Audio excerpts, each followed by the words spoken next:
Okay. Yes, everything is set. Okay. Again, second time, welcome to the strategy deployment session to develop your roadmap for 2021, if you haven't done so. About you. So if you have any challenging goals or any tough targets to meet for 2021, and your plans are not completely solid yet, then you're in the right webinar. Because we are going to share with you our knowledge and some frameworks that are very useful to develop implementation plans. And if you execute those, you will get better results consistently. Your hosts are, Richard, you want to pick up? That's me. And that's me.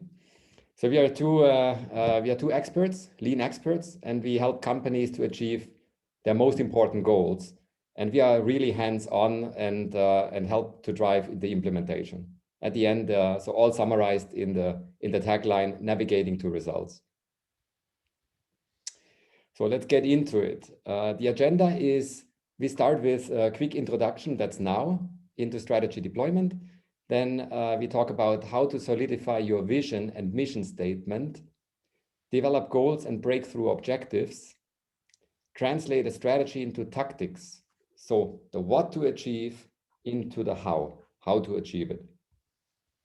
Create the visual master plan is the X matrix. Develop objectives and key results, that's these are the OKRs. And develop the implementation plan, which is the roadmap. This is a 30 minutes content part, and then followed by questions and answers of 5 minutes. And we could go longer if there are many questions. Okay.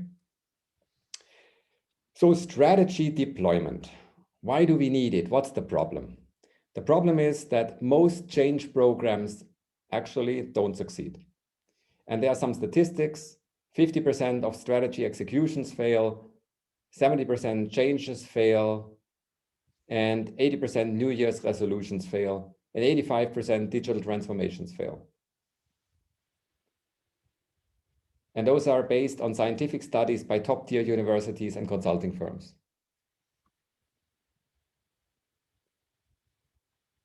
Solution: systematic strategy deployment. We want to help you to create awareness of the topic, strengthen the skills, help you to create input for the roadmap 2021, and build a strategy deployment system, the SDS. Richard, jump in if you have some extra points. Yeah, so I think it's really important to, point to the fact that many programs fail. The percentage is sometimes staggering.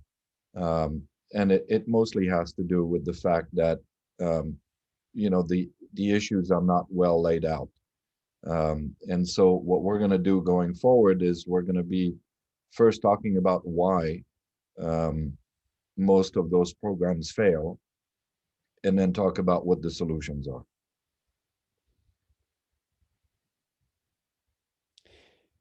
Why do programs fail? There are 7 factors. Let's talk about first the success factors. So in order to succeed in a change mission, you need to have a vision established to know where you're going. You need to have an alignment, an agreement with the people around you. You got to have the time, the money, the people to execute it. You better have a plan to know where you're going. Otherwise, you go in circles. You got to have the skills, the training, the capabilities to execute that plan, the incentives, the reason to actually do something, and an open communication to keep everybody informed and involved. And if you have all these 7 factors in place, there's a good chance that you will succeed. But if just one element is missing, one or more, there is a big chance that you will fail. For example, without vision, no leadership, there is confusion where to go. Without alignment, there is no unity, and it will cause resistance to change. Without the right resources, the time, the money, the people, there will be frustration because you can't execute what you have planned. And without a solid plan, you're going in circles, there is no clear directions, and you need frequent course correction to get back on the path. Without skills, without training, there will be anxiety because it's unclear or people are not capable to execute. And without incentives, there is simply no reason to act. There is apathy, slowness, like a snail.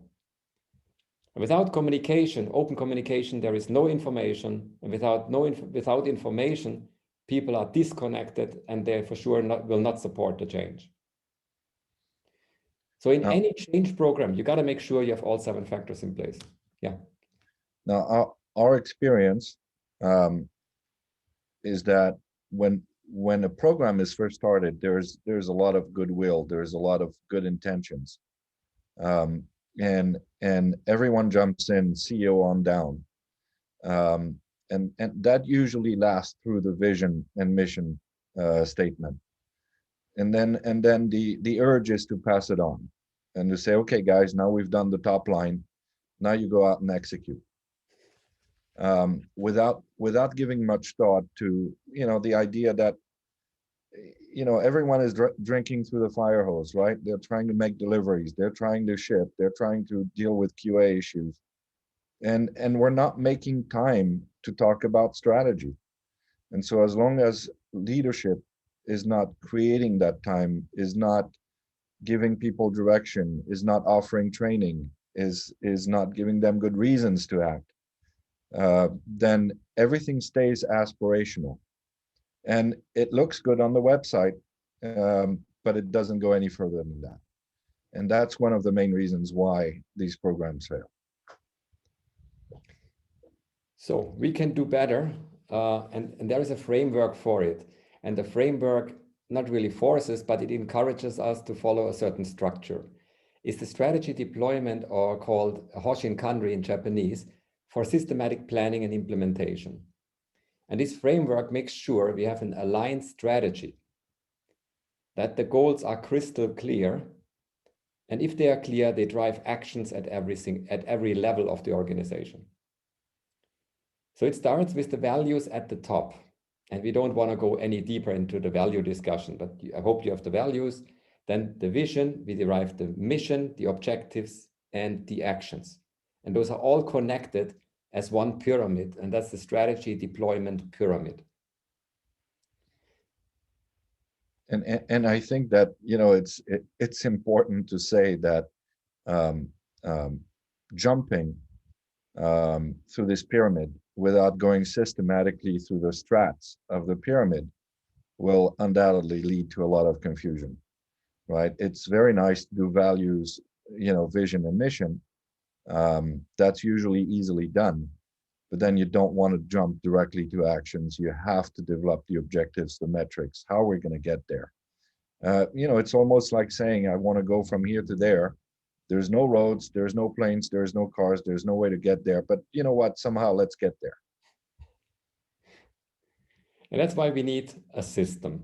And again, here's the pyramid with the values, the vision, the mission, the objectives, and the actions. And the pyramid has 3 sides. So on the left side, there is the strategic planning part, to go from the aspirational level to the achievable level to the tangible level. And from there, we have the employee empowerment, to engage people first, then empowering them and training them and building the skills so they can excel. And the last part, the third part of the third discipline is performance management. So we execute the plan, remove barriers every day, track progress, and plan the next steps. So all these 3 elements work in concert, and you need all 3 to execute. And the important part here, it's all important, but without C, which is performance management, someone said, without data, you're just a guy with an opinion, right? And that's really important, because we could be doing A and B very well, but if we have no way of measuring how well we're doing, then it's all for none. So there is a process for strategy deployment. Everything is a process. So we start at the top. The first is establish the organizational values, vision, and mission. And this is very often taken lightly, and the vision and the mission is just a simple sentence without a meaning. So that should have really essence. The second step is develop the plan and the breakthrough objectives. From there, we derive annual objectives, develop the X matrix and the roadmap. Once we have that, we can deploy the roadmap to teams, develop departmental plans, and set the target on the departmental level. And there is a connection between number 3 and number 4. That's called the catch-ball process. So one strategy becomes the tactics, and one tactic becomes the strategy. So this is an alignment between departments and the high-level corporate plan. From there, we develop, sorry about that, this moved ahead. From there, we implement plans, track progress, and measure the impact. And we should do this regularly. A weekly scorecard review, a monthly progress review, and a quarterly business review. And the feedback from those sessions will be fed back into the plans to review, to update the plans and make them more effective.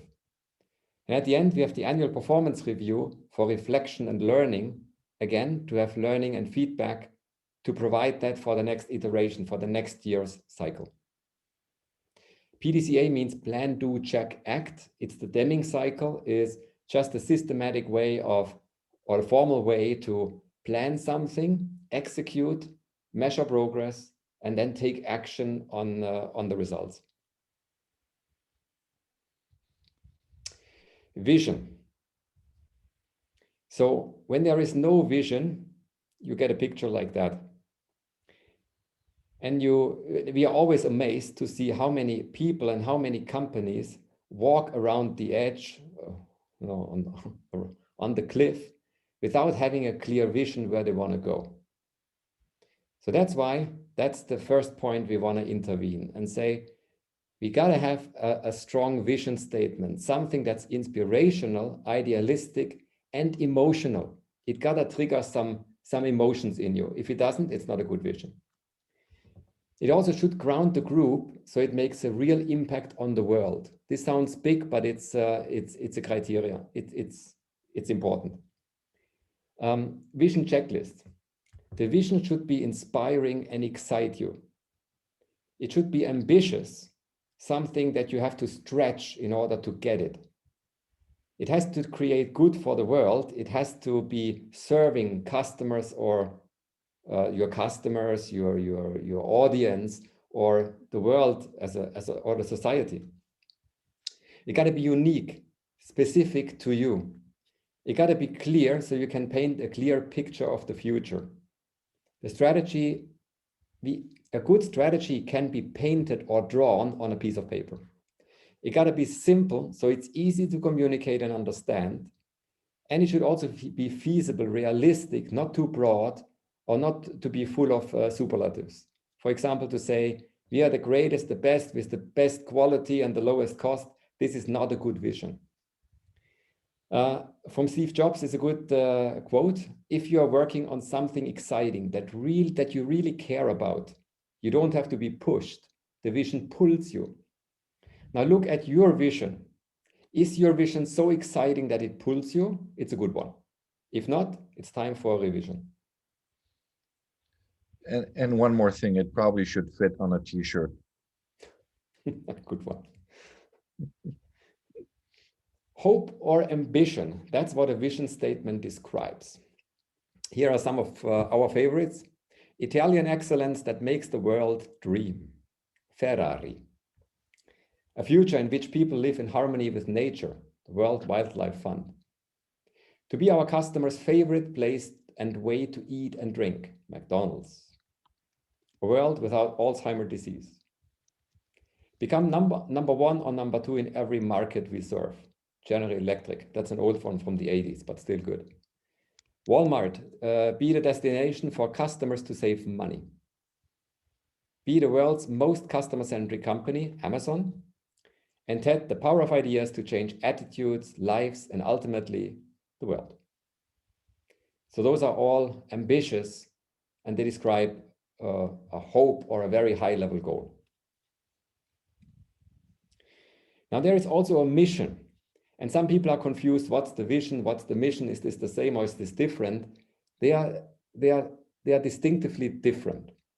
A mission statement is a short paragraph that explains why an organization exists and what we are going to do on a daily basis.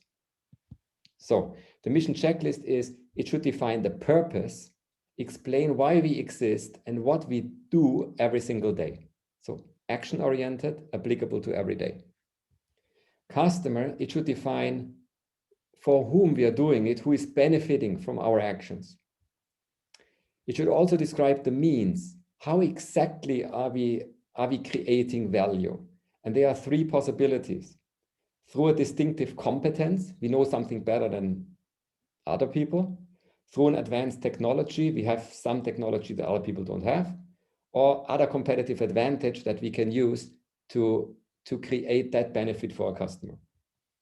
And at the end, we must describe exactly what the benefit is that the customer will receive. What is the exact impact? And if we define these things, we have a good mission statement. The art is to make that still short and cover all these points. So you are good translating the vision into the mission. What to be and what to do. So the vision is the future. It's idealistic. It is the picture that you can paint when the mission succeeds, and that will be achieved someday in the future. That's the vision. Now we translate this into the mission. It is present tense, what we do today. It's practical and describe what we do, why, and for whom every single day. Some examples. The future in which people live in harmony with nature, that's the outcome. And what we do today is conserve nature and reduce the most pressing threats to the diversity of life on Earth. Some more examples. TED, for example, the power of ideas is the vision. And the mission is to spread those ideas. Some good examples, some good mission statements. To fulfill dreams of personal all-American freedom, Harley Davidson. To refresh the world and inspire moments of optimism and happiness, Coke. Bring inspiration and innovation to every athlete in the world, Nike. Spread ideas, TED. Provide outstanding quality service and so on to make everybody smile, McDonald's. Create a better everyday life for the many people, IKEA. To challenge the status quo to think differently, Apple. And to provide access to the world's information in one click. And Tesla, to accelerate the world's transition to sustainable energy. Something we do today, every day. That's the mission. Okay, so we have the vision, we have the mission. Now we're going down to the objectives. And in the objectives, you gotta be crystal clear. You gotta be clear, you gotta be specific. Otherwise, the goal or the objective is too soft to act on it. Next year's goal is to be awesome. That's great, but it's not a good anchor point for anyone to develop actions out of that. So we need to be smart. Now, I'm sure you all have heard about the SMART framework. It's broadly known, almost everybody knows it, but it's barely used. So there are 5 checkpoints. A goal must be specific. What do we want to accomplish and why is the goal important? It gotta be measurable. There gotta be a metric linked to that. It gotta be achievable. So we gotta know exactly how much change we need. I gotta go back. So how do we accomplish this goal? And do we have the skills, time, and budget to make it achievable? It gotta be relevant. So it gotta be worthwhile, and it gotta meet our needs. A goal that's not meeting our needs will not help us. And at the end, it gotta be timely. There must be a plan, a start and a finish date with milestones in between. So every goal must be 100% smart in order to be helpful for your execution plan. These are SMART are 5 points, 5 checkpoints. If your goal is only 80% smart, you're missing one of those elements, you have a high chance that you're not going to succeed. So make your goals 100% smart. X matrix. Now you have smart goals. Let's go now in and plan it using the X matrix. It's a graphical tool for strategic planning and communication of the plan. It's on a single page and connects the mission, the objectives, the strategies, the tactics, the metrics, the targets, and the owners. All those elements are connected on one single page. And that makes this tool so powerful.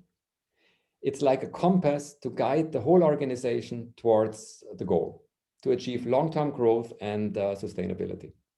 Here's an example. You see the elements and they are connected. Okay, let's do one. The blank sheet you can get from our website. You can download at leanmap.com/shop. In the center, you're putting the mission, what to achieve. From there, you develop the breakthrough objectives for the next 3 to 5 years. So the long-term objectives. From these long-term objectives, you derive the annual objectives, the strategies. And you translate the strategies into tactics, into programs and projects that are very specific. And those projects and programs, they have metrics, baselines, and targets. So let me use the pointer, laser pointer here. So you gotta have the metric, the baseline, and the target for each of those metrics. They have a text, a starting point, and an end point. The metric definition, starting point, and end point. That's important, gotta be specific. And then you have owners, people who are accountable for the outcome. So you assign ownership to people and confirm that they are fully committed to the target and to the programs. After that, we are mapping each of those elements. A black dot is a driver and the white dot is a supporter. So we use the breakthrough objectives and link them to the annual strategies or annual objectives. Then we link those to the projects and programs. And we are linking those to the targets and metrics. And finally, we are linking those to the people. And this ensures we have the accountability and the contribution properly mapped. As an example, we want to complete the performance management system, and the program for that is implement the daily performance review. And we also drive continuous improvement.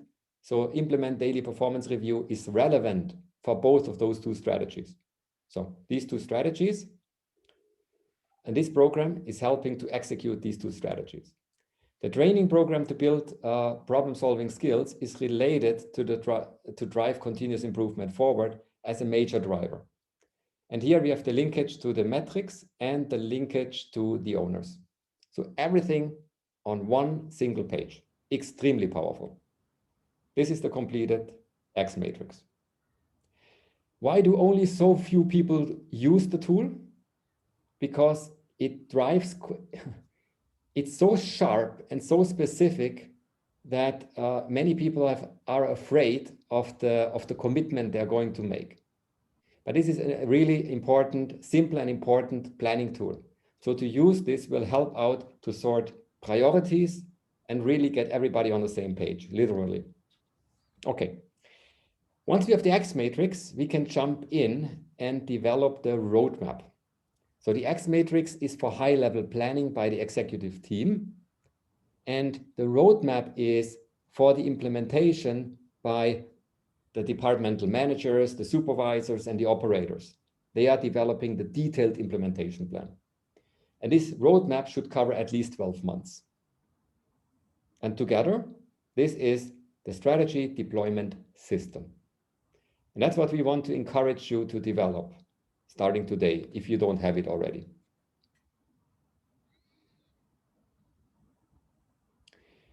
Exercise. Of course, there is no session without an exercise.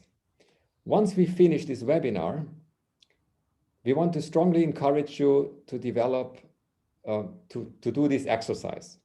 These are simple questions. They appear simple, but they're actually not. So write down, what do you want to achieve? What's the vision, the mission, the goal, the objectives, the must-win battles? And why is this important? Why should anyone care what's in for them? Define the incentive. Where to focus? Define the scope, what's included and what's excluded. Who is involved? Who leads? Who supports? What are the roles, responsibilities? Who is accountable for the outcome? Gotta be defined. When do we start? When to finish? So define the plan, the time, the timeline, the milestones, and the due dates. And how do we measure success? Define the leading and lagging indicators to measure progress and impact. So for the daily review, you want a leading indicator that gives you quick feedback. And for the major business impact, you usually have a lagging metric that measures the impact in financial terms. Finally, how much do we want to invest? How much time and money are we willing to put behind the program? And what is the benefit? The ratio between the two is the return of investment. So we got to have a good business case.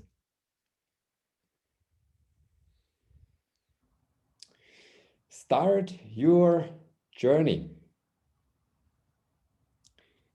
This is the base starting point. There's a roadmap and it leads to the goal. There is some information on the website at leanmap.com/academy. And we are also here to help you. Yeah, so, I think generally, when we do this kind of exercise, there are two kinds of people that participate. Those that have already started or understand their organization really well, that know where they're going, and they can use the tools that we make available and go on their journey.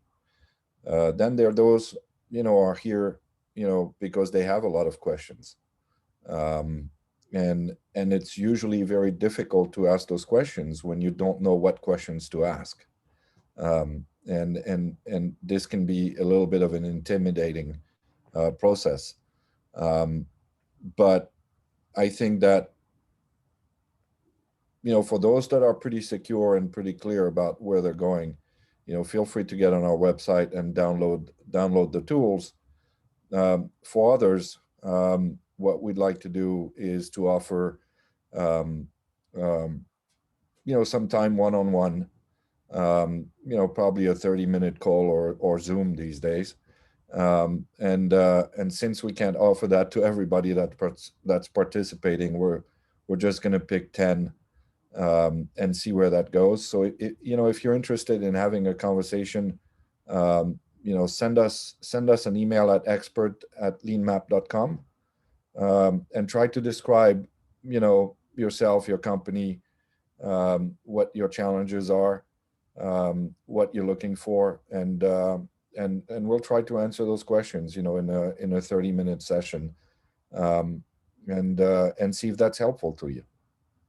And so, having said that, I think we've devoted a little bit of time to questions and answers. So if you want to use the chat button and ask your questions, we'll be happy to answer them.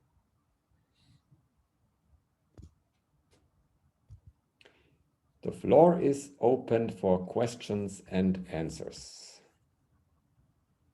So I stop the presentation now. And we can look at the first question. And by the way, for those of you who are worried that you may have missed something during the presentation, we have made a recording of it and we'll be sending it to all the participants. So you don't have to worry about backtracking or screenshots or anything like that. You will get the entire presentation. We'll send that following this presentation. Okay, so we have Edgar is asking, can you give an example of a SMART target? Yeah, okay, that shouldn't be too difficult. For example, save $80,000 in customer care department by reducing the error entry defects from a defect level from 5% to 1%, until December 2021. So customers are getting a better service and improve customer satisfaction. So it's relevant. That could be a smart target, has all the elements, being a specific, measurable, achievable, relevant, and time-bound.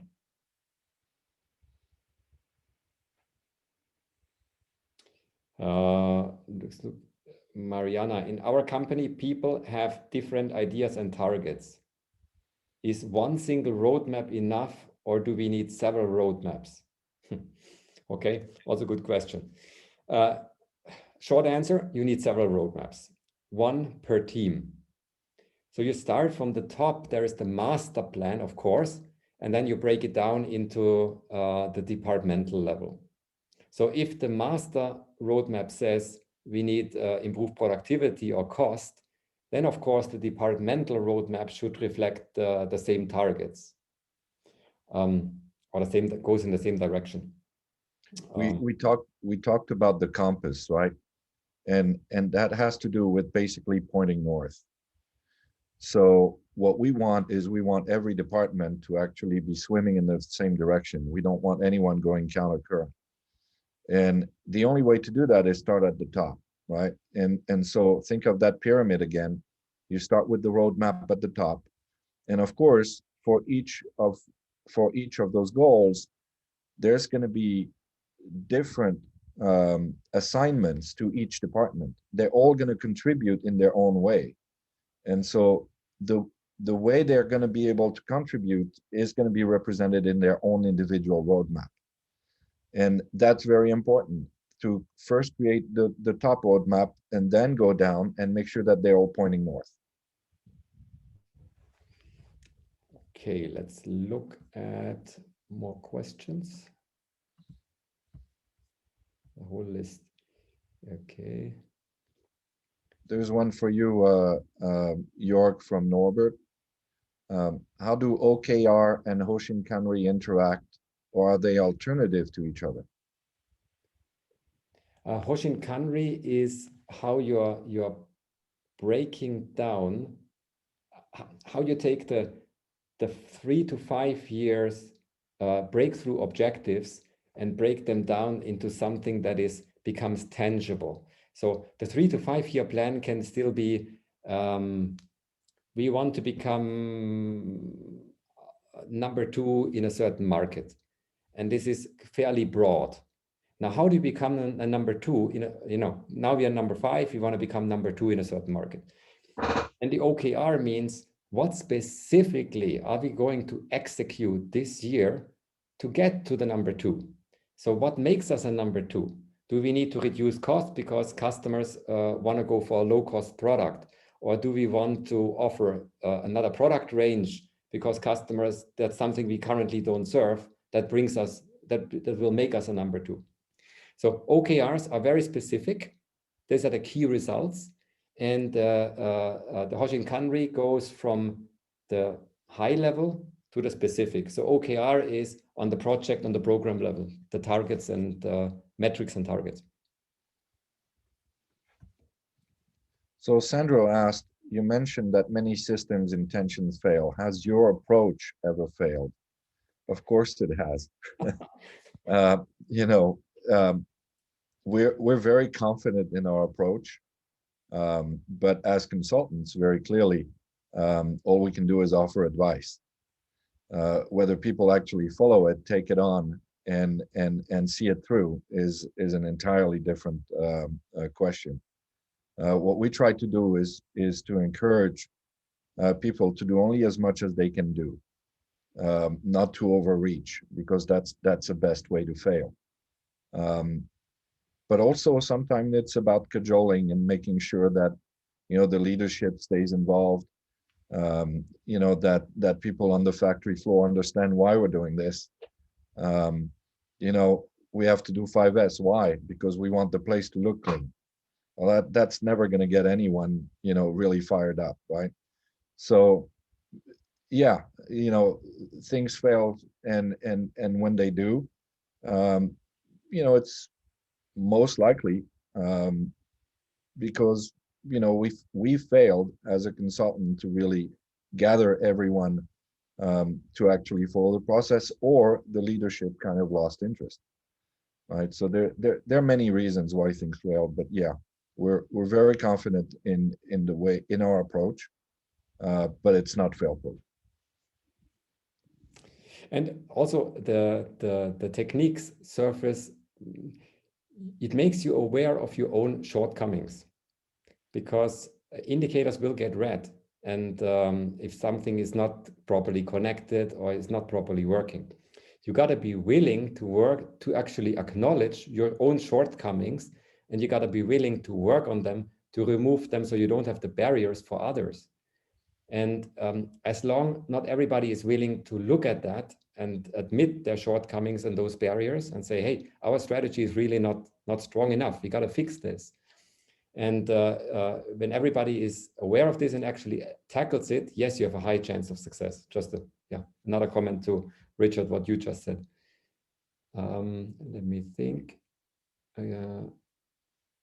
For the KPI metric and the X matrix, do we measure leading KPIs, project level or strategic level, annual objectives? For the KPI metric in the X matrix. Yeah. Oh, yeah, also good question. Because on the X matrix, you have the 3 to 5 year plan. This is the very much lagging metric. You go to the annual one. This is a bit sharper. And then you go on the project level. And the project level should always be something that you can measure on a weekly basis. So every Friday, you're getting a feedback. How many points have been accomplished this week? Did we make progress on it? Is the needle moving?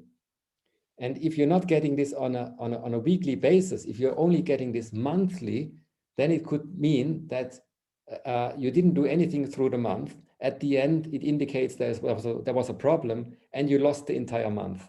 And to lose the entire month is almost a tenth of a year. It's very hard to recover. So that's why you want a leading metric that gives you feedback, ideally on a daily basis, but at least once a week. And just to give you a quick example, talking about lagging versus leading metrics, the lagging or the objective being, for example, we want to convert 5 inquiries into quotes, right? Every month. And that's great, but how do we do that? Well, we have to make at least 60 calls, a day, right? Well, that's something you can measure every day. Did we make 60 calls every day? In fact, 60 calls a day means that we have to make, 8 calls an hour, right? Or 12 calls an hour. Are we actually doing 12 calls an hour? So those are leading metrics. This is something you can measure literally real time, but it ties back to your lagging metric, which is we want to convert quotes. We want to convert calls into quotes, right? Mm-hmm. So that's really where most of the attention should be, which is what are the triggers that are leading actually to these lagging metrics. The lagging metrics is easy, is actually pretty much go into the financial results and you get all the lagging metrics. Yeah. And that's another comment to the leading and lagging part. The lagging part is what you want. And the leading metric is the one you drive. If you're trying to drive profitability on a daily basis, that's harder to do. But if you're driving productivity and quality on a daily basis, that leads towards a better profitability long-term. This is something you can drive on a daily basis. That's why it's important you need leading and lagging metrics. Another question from Carlos: is the catchball process the proper moment to stretch the goals in Hoshin Kanri? Yes. Once the leadership team gets together, very often there are high-level goals set. We want to be very good in this, we want to make so much money, and we want to capture that market, and so on. But once you break that down and go to the next level down with the line managers, and the line managers says, how can I do that? My production equipment is 30 years old. Never, ever I will get this kind of output because I have 30% downtime. It's not going to work. And then this is the catchball process where you say, maybe we need to upgrade the machines. We need to drive downtimes down. We need to buy another machine, or we need to adjust the ambitious targets from the leadership team to be aligned with the capabilities on the shop floor. In both cases, the outcome is an alignment, regardless how we achieve that. But that's the catchball process to get to that alignment. And you can go in with a stretch and test it, test the waters if that stretch is feasible or not through the catchball process. So, do we have any other questions open? I guess this is all we have. So then what we can say is thank you for watching, and we wish you a very successful strategy development and strategy deployment. And if you need our help, you know which buttons to press, which email to send, again, expert@leanmap.com, or get help from our website if you wish. Richard, anything? Thank you very much. We will be sending a copy of this program to all that signed up. And again, feel free to reach out. Thank you very much.